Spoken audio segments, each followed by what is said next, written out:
What's going on, guys? Super Master back with episode 3. Thanks for tuning in, where we've got Moore and Knox looking to turn up the heat against the Golden Gophers of Minnesota and the Miami Hurricanes. If you haven't already, let's hit that subscribe button.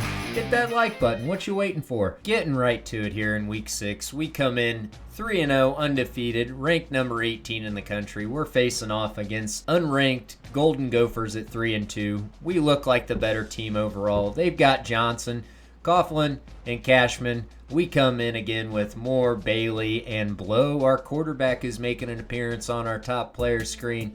We're just trying to run the ball, get Knox involved there. He comes out, busting out some good yardage for us. But the biggest highlight of this drive is going to be when Rondale Moore takes this 62 yards down the field. He's going, breaking a couple tackles, knocks him out of bounds.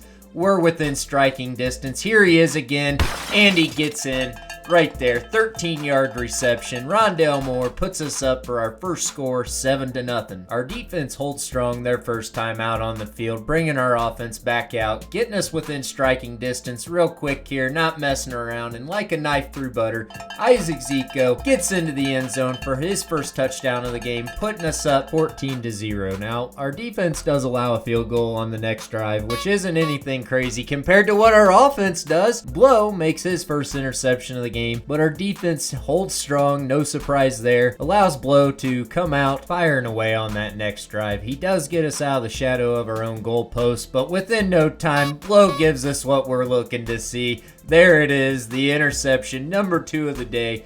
His teammates are trying to console him there a little bit, but he knows if things don't turn around, this could be the first loss of the season. Offensive coordinator decides we're going to put the ball in Knox's hands, but Blow changes things up and decides he wants a chance at it, running for the first down, doesn't get it, fumbles the ball out of bounds. Blow is not having a good game today. Again, the offensive coordinator tries to put the ball in Knox's hands, and when he does, it looks good. I mean, just like he has the first 3 games. Whenever Knox touches the ball, it looks good. When Blow thinks he's the next Peyton Manning and tries to audible at the line, we take losses like that last play. 10-yard sack. But we do come out here throwing a nice rope. Look at that. To Mr. Bryson Hopkins. There he is, that classic quarterback tight end connection that we're always speaking of. We're trying to utilize everybody that we can here. We've got only about a minute to go here left in the half, and we want to get down, try to go up 21-6 if we can.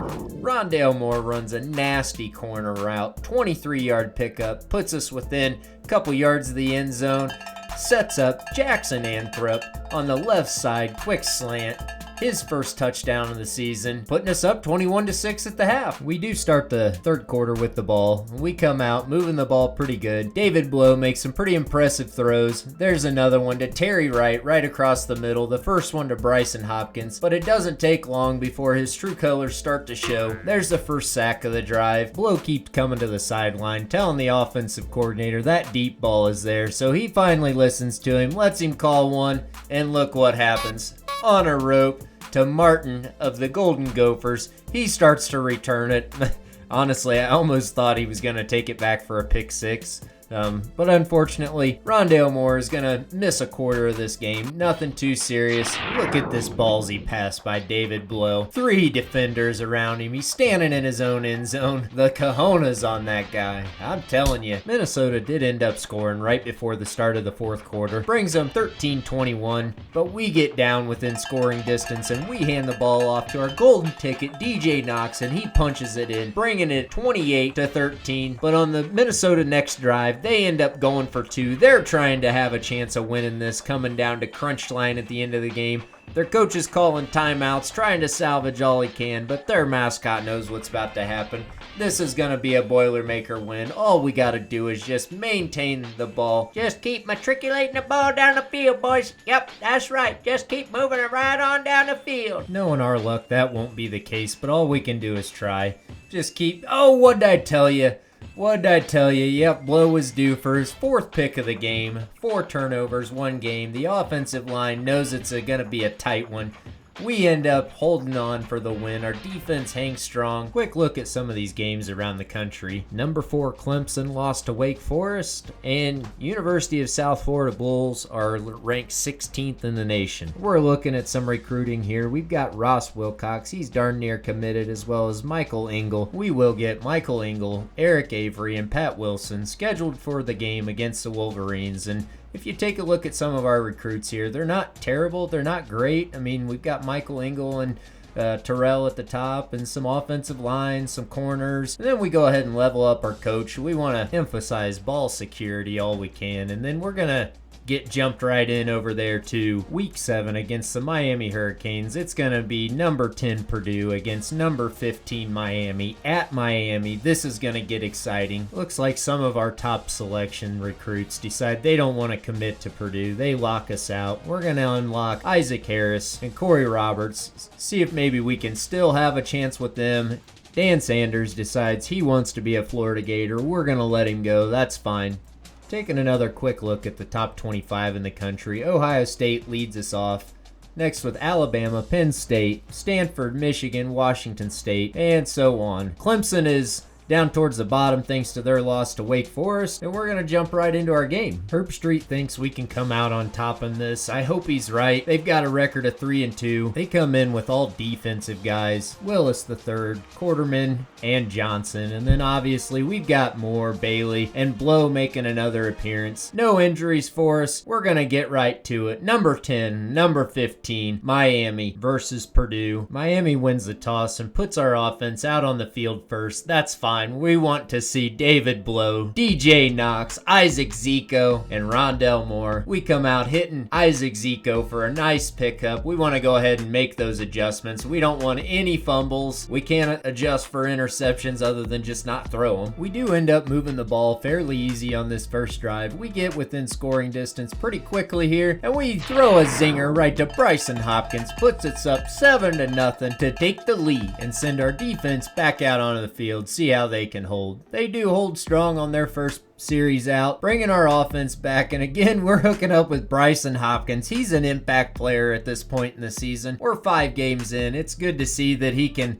Wow, look at that quarterback accuracy. We're not able to move the ball too well on that second series, so that brings out the punt team. But again, our defense holds strong. Week after week, I'm thoroughly impressed. Look at Isaac Zico running down the sideline. He's running. Nope, they end up getting him caught after 40 yards, but still moves us pretty well down the field. What a dodge, but they end up getting the sack anyway. David Blow's giving it all he's got. I thought we were going to hit the cheese, but instead we hit Quarterman for a nice Miami Hurricane interception. That was our first turnover of the game, and that leads to Miami's first 7 points that they put up. So now the game is 7-7. We're trying to come out running the ball. We want to see what DJ Knox's legs can do for us. Looking good, looking good. DJ Knox for a beautiful 18-yard run right down the field. Coach Baker really liked what he saw from Knox that last play. He decides to call his number again, and yet again he's busting off 10-yard runs plus. That kid just knows down and distance, and he knows how to get it even better. Look at Isaac Zico slashing through the Hurricane defense for another nice catch and grab for another first down. Boilermakers. Blow says he wants a little bit of action for himself on the legs, on the ground. He takes off scrambling. He thinks maybe he can do it again on this next play. He's going to take off scrambling again, but they get him for a 6-yard sack. We end up going for it on 4th and 9. Let's see what kind of action we've got here. Doesn't look good. Doesn't look good. Looks like a tip and a pick in the end zone. That's for a touchback, and Miami tries to go downfield before half, but can't get it done. We go into half 7-7. We decide to come out running the ball real heavy with DJ Knox there for a beautiful 19-yard run to start the second half. And honestly, those were some of Coach Baker's halftime adjustments. He decided he wanted to mix in a few short pass plays, but heavy run. We are tied 7-7 with a team that is probably just a little bit better than us. If we just run them out, grind them down, run the ball, stuff it down their throat, we can win this. Maybe end up kicking a field goal like we did the first couple weeks, but still, it's a W. It keeps moving that record forward, building the program up. That's the goal. Look at this beautiful run by Jones. He's stretching out, gets us almost 5 yards from the end zone. This is going to be a beautiful cap to put us up 14-7.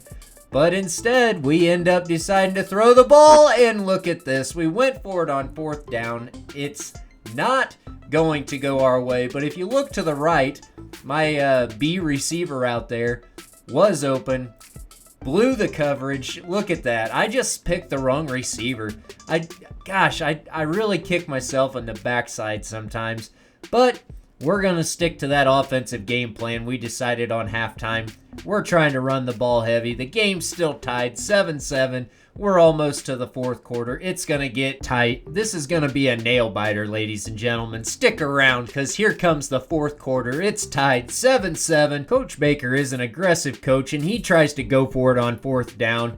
Doesn't go in our favor. We end up throwing a pick on that next drive to Johnson, one of their impact players from the beginning of the game, and he takes it back to the house for another pick 6 against the Boilermakers. Coach Baker decides to pull his quarterback aside on the sideline. We have a little chat, a little powwow, if you will, and he decides to come out with his head not where the sun doesn't shine and try to make some good throws this drive. He knows that as long as we can make these good throws, unlike that one, and there's Quarterman, he's taken this one for 2 pick 6s in the game. This gets ugly, ladies and gentlemen. It's not a nail biter. It's not close. It's not exciting. Maybe if you're a Miami fan, but we're not. We're Boilermaker fans, because that's where our coach is coaching at for the first stint of this 60-year dynasty. There's still hope here. Maybe if we could score quick, break one loose, and get a quick defensive stop. Blo's doing all he can. He knows he's got to hang in the pocket extra long on these late in the game kind of drives, these nail biter kind of drives. Look at that. Another beautiful throw to Terry Wright Jr. Man, that one was on a rope. I'm telling you, it looked good. Look at that one to Herdman. Wow. David Blo's making some pretty good throws here at the end of the game. If we can just, oh, there's another good throw right to the other team, and that should end up doing it. There's only about 3 minutes to go in the game.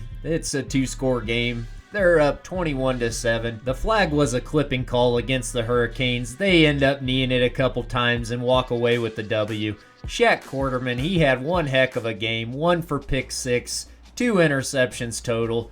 It looked good for the Hurricanes. The Boilermakers suffer their first loss. We're going to jump right over to Week 8 against the Michigan State Spartans for Episode 4. But before we do so, it looks like we've got Ross Wilcox that committed to our team. We've got a few more guys that want to visit and some that have locked us out, so we'll get those taken care of in Episode 4. Thanks for watching. I do appreciate. This is the end of Episode 3. If you haven't already, let's hit that subscribe button, hit that like button, and we will see you back for Episode 4.